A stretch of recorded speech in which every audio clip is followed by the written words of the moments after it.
Praise the Lord. நீதிமொழிகள் 30ஆம் அதிகாரம்.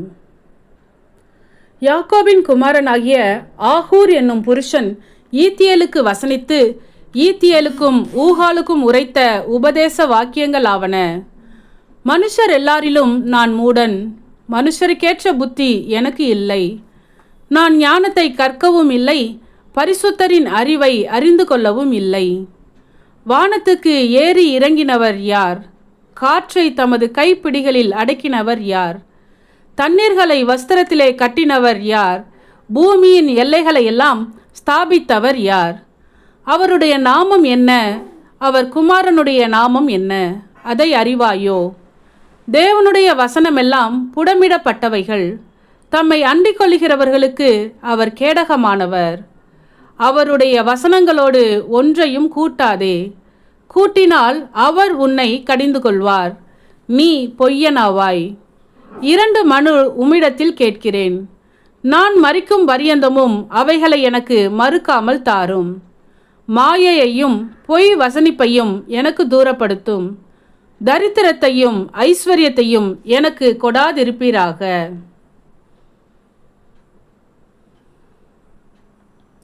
நான் பரிபூர்ணம் அடைகிறதுனால் மறுதலித்து கர்த்தர் யார் என்று சொல்லாதபடிக்கும், தரித்திரப்படுகிறதினால் திருடி என் தேவனுடைய நாமத்தை வீணிலே வழங்காதபடிக்கும் என் படியை எனக்கு அளந்து என்னை போஷித்தருளும்.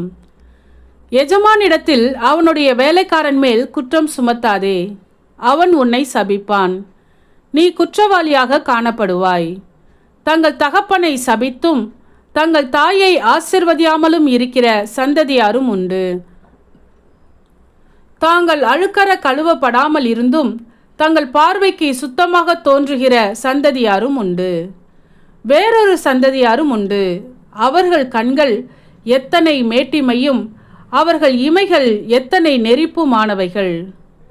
தேசத்தில் சிறுமையானவர்களையும் மனுஷரில் எளிமையானவர்களையும் பட்சிப்பதற்கு கட்கங்களையொத்த பற்களையும் கத்திகளையொத்த கடல்வாய் பற்களையும் உடைய சந்ததியாரும் உண்டு.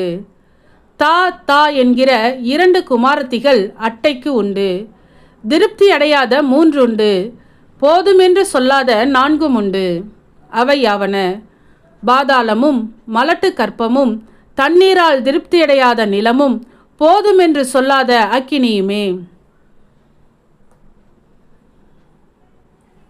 தகப்பனை பரியாசம் பண்ணி தாயின் கட்டளையை அசட்டை பண்ணுகிற கண்ணை நதியின் காகங்கள் பிடுங்கும், கழுகின் குஞ்சுகள் தின்னும்.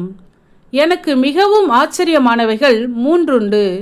என் புத்தி கெட்டாதவைகள் 4 உண்டு. அவை யாவன? ஆகாயத்தில் கழுகினுடைய வழியும், கண்மலையின் மேல் பாம்பினுடைய வழியும், நடுக்கடலில் கப்பலினுடைய வழியும், ஒரு கன்னிகையை நாடிய மனுஷனுடைய வழியுமே. அப்படியே விபச்சார ஸ்திரீயினுடைய வழியும் இருக்கிறது. அவள் தின்று தன் வாயை துடைத்து நான் ஒரு பாவமும் செய்யவில்லை என்பாள். 3 நிமித்தம் பூமி சஞ்சலப்படுகிறது, 4ஐயும் அது தாங்க மாட்டாது.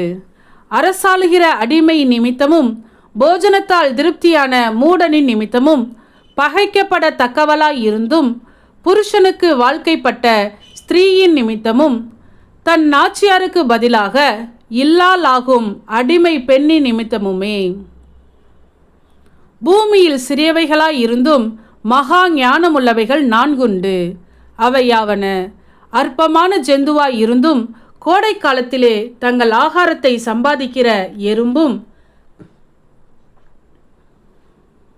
சத்துவமற்ற ஜந்துவாய் இருந்தும் தங்கள் வீட்டை கண்மலையிலே தோண்டி வைக்கும் குழி முசல்களும், ராஜா இல்லாதிருந்தும் பவுஞ்சு பவுஞ்சாய் புறப்படுகிற வெட்டுக்கிளிகளும், தன் கைகளினால் வலையை பின்னி அரசர் அரண்மனைகளில் இருக்கிற சிலந்தி பூச்சியுமே.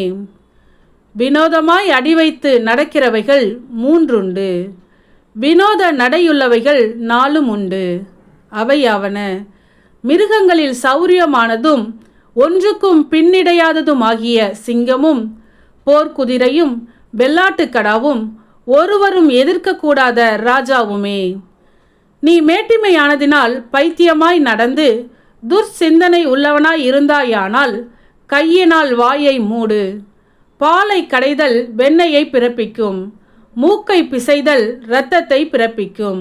அப்படியே கோபத்தை கிண்டி விடுதல் சண்டையை பிறப்பிக்கும். ஆமென். சத்தியத்தையும் அறிவீர்கள், சத்தியம் உங்களை விடுதலையாக்கும். இந்த வசனத்தின்படி அநேகர் சத்தியத்தை அறிந்து விடுதலையாக்கப்பட இந்த சேனலை சப்ஸ்கிரைப் செய்து அநேகருக்கு ஷேர் பண்ணுங்கள்.